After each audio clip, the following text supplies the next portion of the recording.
Un matin tranquille, le président Ibrahim Traoré était assis dans son bureau, travaillant sur des documents importants.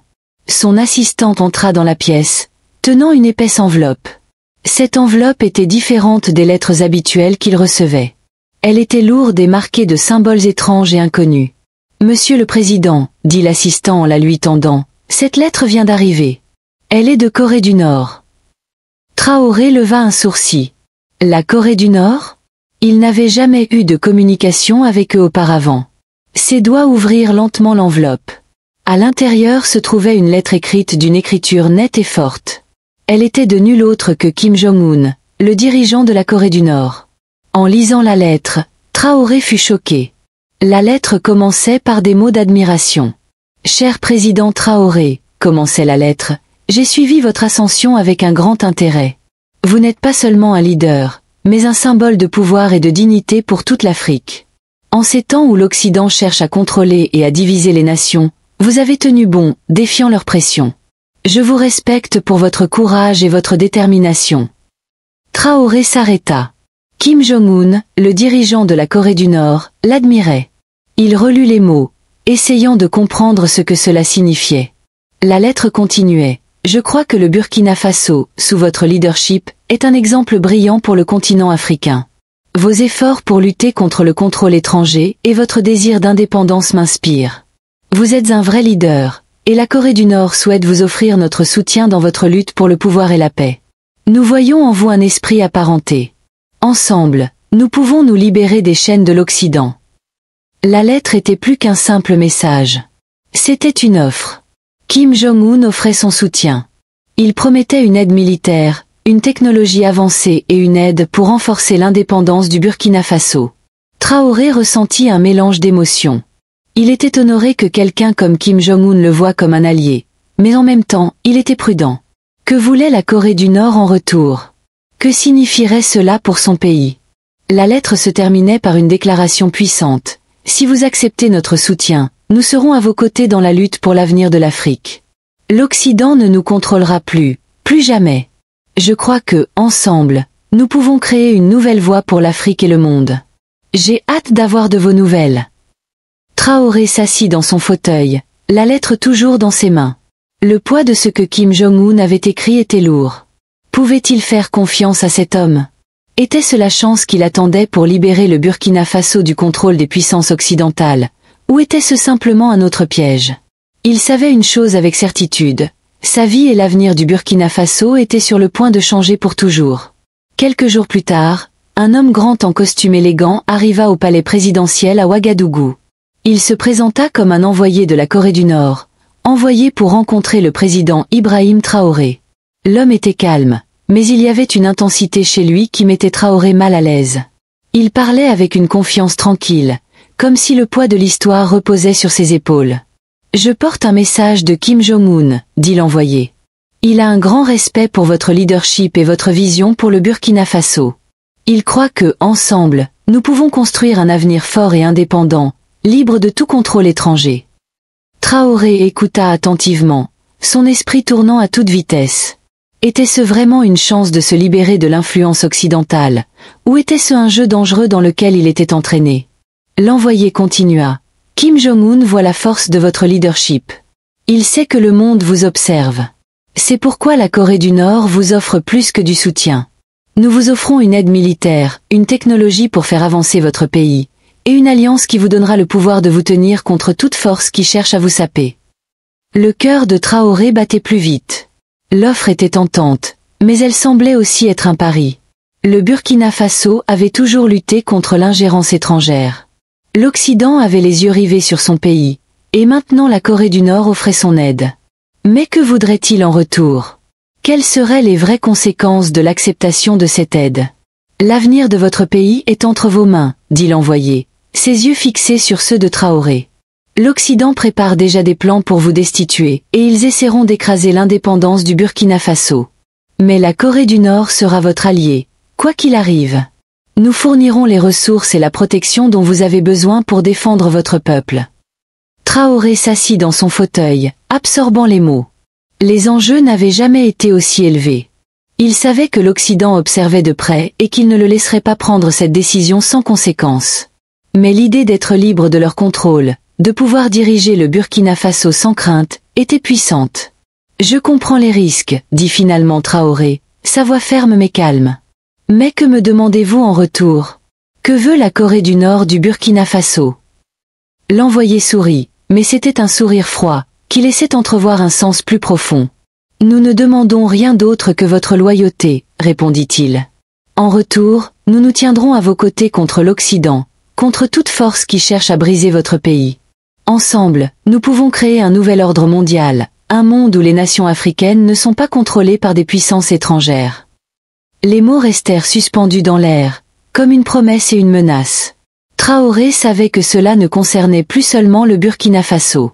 Il s'agissait de l'Afrique, de se tenir debout contre une histoire d'exploitation et de contrôle. Mais la question demeurait, pouvait-il faire confiance à Kim Jong-un? Et s'il le faisait, dans quel genre de futur s'engageait-il? Alors que l'envoyé quittait la pièce, Traoré regarda par la fenêtre, perdu dans ses pensées. La lettre de Kim Jong-un n'avait été que le début. Maintenant, il était confronté à un choix qui pouvait changer le cours de l'histoire pour le Burkina Faso et pour lui-même. Pouvait-il se permettre de dire non à une offre aussi puissante, ou allait-il risquer tout pour lutter pour l'indépendance dont il avait toujours rêvé? L'avenir était incertain, mais une chose était claire, quel que soit le choix qu'il ferait, cela définirait son héritage. Les jours suivants, la pression sur le président Ibrahim Traoré devint de plus en plus lourde. L'offre de Kim Jong-un ne quittait pas son esprit, et chaque décision qu'il prenait semblait le ramener à cette question fatidique. Devait-il accepter l'aide de la Corée du Nord, ou les conséquences seraient-elles trop grandes? Les États-Unis n'étaient pas restés silencieux non plus. Un haut responsable américain, un envoyé nommé Robert Mitchell, arriva de manière inattendue au Burkina Faso. Il demanda une réunion privée avec Traoré. Lorsque les deux hommes se rencontrèrent au palais présidentiel, la tension dans la pièce était palpable. Mitchell était connu pour son esprit vif et ses tactiques encore plus acérées. Il ne perdit pas de temps pour aller droit au but. « Président Traoré, dit Mitchell, sa voix calme mais ferme, nous sommes au courant de vos discussions avec la Corée du Nord. Je veux être clair, si vous continuez sur cette voie, les conséquences pour le Burkina Faso seront graves. Les États-Unis ne resteront pas les bras croisés, et ne laisseront pas un leader lié à la Corée du Nord déstabiliser l'Afrique. » Traoré sentit un nœud se former dans son estomac. Les menaces avaient commencé. Il s'y attendait, mais les entendre directement des États-Unis les rendait réelles et immédiates. « Vous essayez de nous contrôler, » répondit Traoré calmement, mais avec une force qui le surprit lui-même. « L'Afrique a assez souffert sous votre emprise. Nous voulons nous tenir debout par nous-mêmes, libres de toute influence étrangère. » Mitchell leva un sourcil. « Vous ne comprenez pas pleinement les conséquences de vos actions, n'est-ce pas? » dit-il. « L'Occident isolera le Burkina Faso. Les accords commerciaux, l'aide et les relations diplomatiques disparaîtront. Et si vous continuez avec cette alliance avec la Corée du Nord, votre gouvernement fera face à des troubles internes. Nous nous en assurerons. » Traoré fixa l'envoyé américain, pesant ses options. Il savait que ce moment arriverait, mais entendre les menaces de Mitchell ne faisait que rendre les enjeux plus clairs. Les États-Unis avaient le pouvoir d'écraser économiquement le Burkina Faso, mais Traoré ne pouvait ignorer la promesse de Kim Jong-un.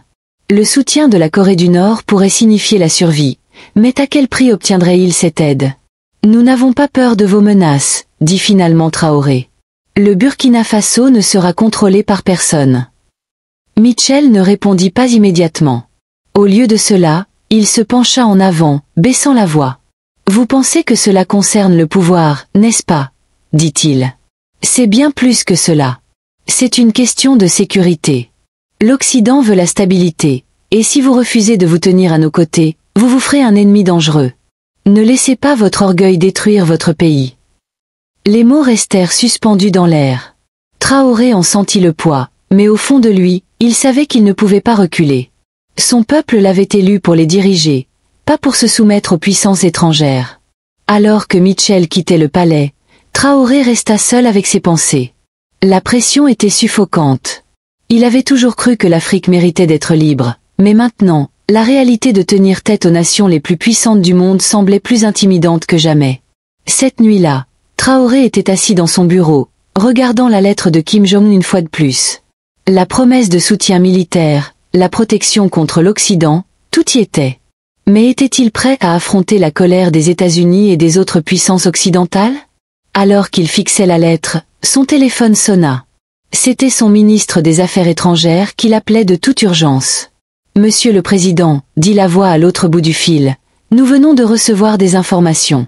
Il y a des rumeurs, des menaces réelles. Les États-Unis préparent quelque chose de plus que de simples sanctions. Nous pensons qu'il y a des forces à l'intérieur du Burkina Faso prêtes à agir. Un coup d'État pourrait se préparer. » Le cœur de Traoré battait à tout rompre.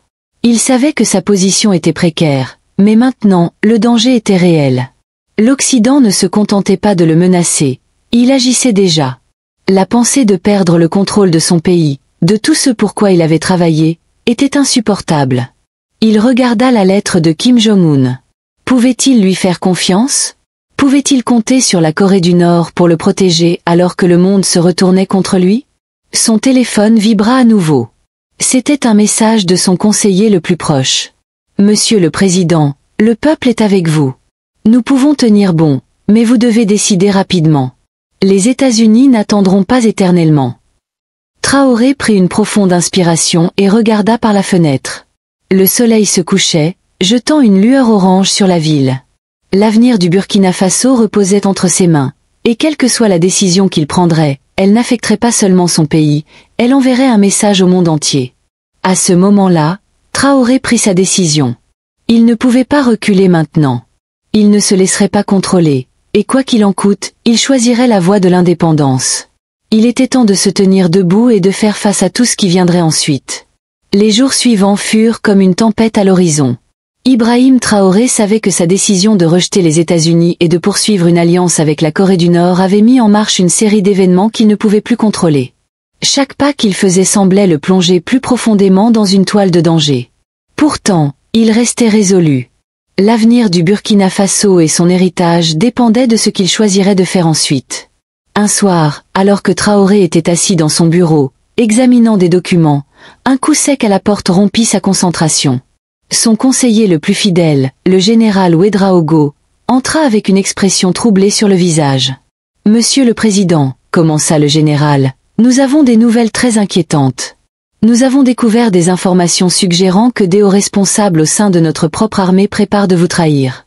Il y a des rumeurs de coup d'État en préparation. » Le sang de Traoré se glaça.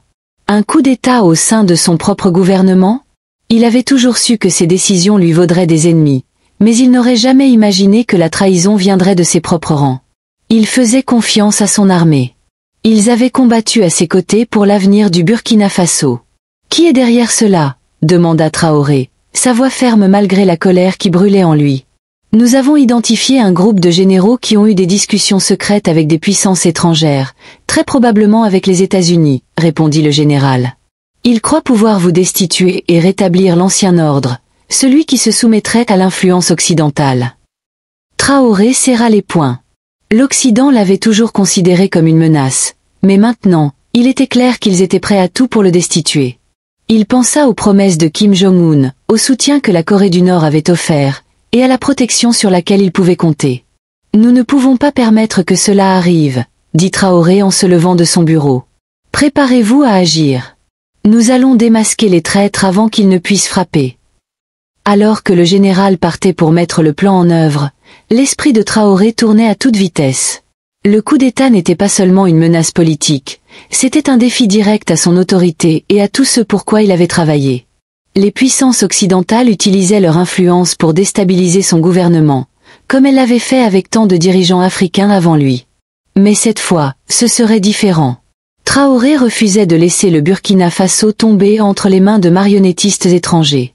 Le lendemain matin, Traoré s'adressa à sa nation. Ses mots étaient fermes et inébranlables. « Chers concitoyens du Burkina Faso », commença-t-il, sa voix forte, « notre pays fait face à un grand défi. Il y a ceux au sein de notre propre gouvernement qui cherchent à nous trahir, à abandonner notre souveraineté aux puissances qui nous ont longtemps opprimés. Mais nous ne permettrons pas que cela arrive. Nous nous tiendrons ensemble, plus forts que jamais, et nous protégerons notre liberté. Aucune force, interne ou externe, ne nous enlèvera l'indépendance durement gagnée que nous avons construite. Le discours résonna profondément parmi le peuple. La nation était déjà sur le qui-vive à cause des menaces des puissances étrangères, et les mots de Traoré ravivèrent un sentiment d'unité et de but. Mais même en parlant, il savait que la bataille était loin d'être terminée. Plus tard dans la journée, Traoré était dans une salle de réunion sécurisée avec ses commandants les plus fidèles, se préparant à agir. Les généraux impliqués dans le complot de coup d'État étaient en train d'être arrêtés. La décision avait été prise d'agir rapidement avant qu'ils ne puissent rassembler plus de soutien ou créer du chaos. Traoré avait toujours été un homme d'action, et ce moment l'exigeait. Soudain, son téléphone sonna. C'était un appel chiffré de l'envoyé de Kim Jong-un. « Président Traoré », dit la voix, « nous avons reçu des informations selon lesquelles les États-Unis préparent une opération secrète pour déstabiliser votre gouvernement. Ils ne se contentent pas de comploter pour vous destituer, mais ils veulent s'assurer qu'aucun dirigeant africain n'ose plus défier l'Occident. » Le cœur de Traoré battait à tout rompre. C'était donc cela, le poids total de la lutte à venir qui venait de se révéler. Mais l'envoyé de Kim Jong-un n'avait pas terminé. « Vous n'êtes pas seul dans cette lutte, dit-il. La Corée du Nord vous soutiendra, comme nous l'avons promis. Nous avons déjà déployé des ressources pour assurer votre sécurité. Les États-Unis n'auront pas de succès. » Traoré s'assit dans son fauteuil, ressentant un étrange mélange de soulagement et de peur. La Corée du Nord se tenait à ses côtés, comme il l'avait promis, mais la réalisation que l'Occident était prêt à aller aussi loin pour le destituer était sobre. Ce n'était plus seulement une lutte politique, c'était une bataille pour sa vie. Alors que Traoré mettait fin à l'appel, il regarda autour de la pièce ses généraux fidèles. Ils avaient traversé tant de choses ensemble, et maintenant, ils faisaient face à la plus grande épreuve de toutes. Ses ennemis étaient à l'intérieur et à l'extérieur du pays, mais il savait que rester fort était la seule voie à suivre. « Préparez-vous à tout », dit-il à ses généraux. « Ce sera le combat de notre vie. Nous défendrons le Burkina Faso avec tout ce que nous avons. » Dans les heures à venir, le gouvernement de Traoré agirait de manière décisive. Les traîtres au sein de l'armée seraient éliminés, mais la véritable bataille ne faisait que commencer. Les États-Unis ne reculeraient pas facilement, et la Corée du Nord non plus. Le monde regardait, et le sort du Burkina Faso était en jeu. Traoré avait fait son choix. Maintenant, il était temps de se battre pour son pays et pour l'avenir de l'Afrique. La tension au Burkina Faso était à son comble. L'armée avait été mise en état d'alerte maximale, et le président Ibrahim Traoré avait donné l'ordre de détenir les traîtres présumés.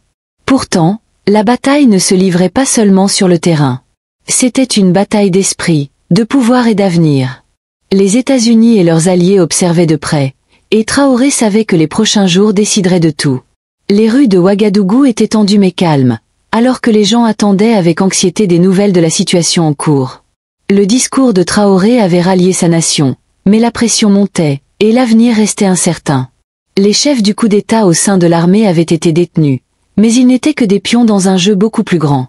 Alors que la nuit tombait, Traoré était assis dans son bureau, parcourant des rapports, mais son esprit ne cessait de revenir à la lettre de Kim Jong-un. Les promesses de soutien semblaient plus importantes que jamais. La Corée du Nord avait tenu parole, envoyant des ressources et des conseillers militaires pour assurer la stabilité de son gouvernement. Le message était clair, l'Occident ne reculerait devant rien pour écraser l'indépendance du Burkina Faso, mais avec le soutien de la Corée du Nord, Traoré pourrait bien avoir la force de tenir bon. Mais même en s'accrochant à l'espoir de l'aide nord-coréenne, la réalité de la situation s'imposait à lui. Son gouvernement était encerclé de tous côtés par des ennemis. Les puissances occidentales avaient déjà commencé à imposer des sanctions, et les États-Unis avaient lancé une campagne secrète pour isoler diplomatiquement le Burkina Faso. Pire encore, des rumeurs d'un autre coup d'État se propageaient dans les rangs. Certains de ses alliés les plus proches craignaient maintenant que son alliance avec la Corée du Nord soit allée trop loin. Certains redoutaient que tenir tête aux États-Unis ne conduise à la guerre, tandis que d'autres se sentaient trahis par la voie qu'il avait choisie. Aux petites heures du matin, Traoré reçut un autre appel chiffré, cette fois de son conseiller militaire le plus fidèle, le général Ouédraogo. « Monsieur le Président, dit Ouédraogo, sa voix tendue, nous venons d'intercepter des communications des services de renseignement étrangers.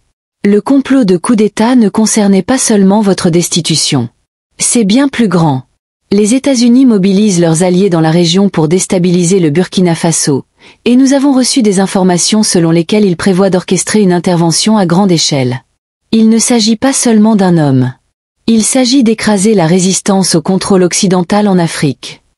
Le cœur de Traoré se serra. Il avait toujours su que défier l'Occident comporterait des risques, mais l'ampleur de l'opération était bien pire que ce qu'il avait anticipé. Il ne visait pas seulement lui, mais tout ce pourquoi il se battait, tout ce pourquoi son peuple avait lutté. Sa résolution fut mise à l'épreuve à ce moment-là. « Je savais que ce ne serait pas facile », dit Traoré, sa voix se durcissant. « Mais je ne recule pas.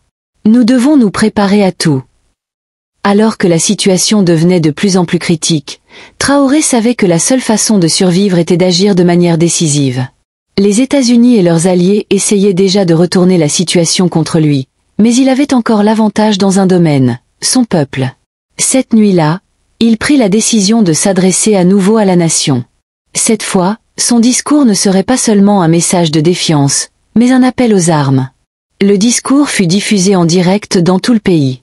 Traoré se tenait devant une foule de partisans, son visage sérieux mais déterminé. « Chers concitoyens, commença-t-il, nous sommes à un carrefour de notre histoire.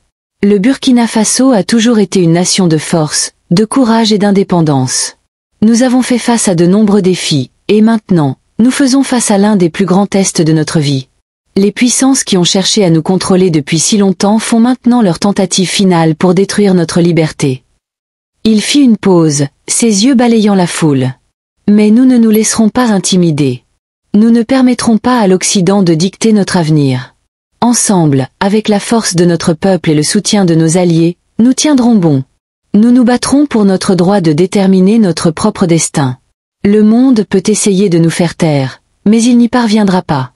Nous sommes le Burkina Faso, et nous ne nous rendrons jamais. » La foule éclata en acclamations, et Traoré put sentir la puissance de la résolution de son peuple.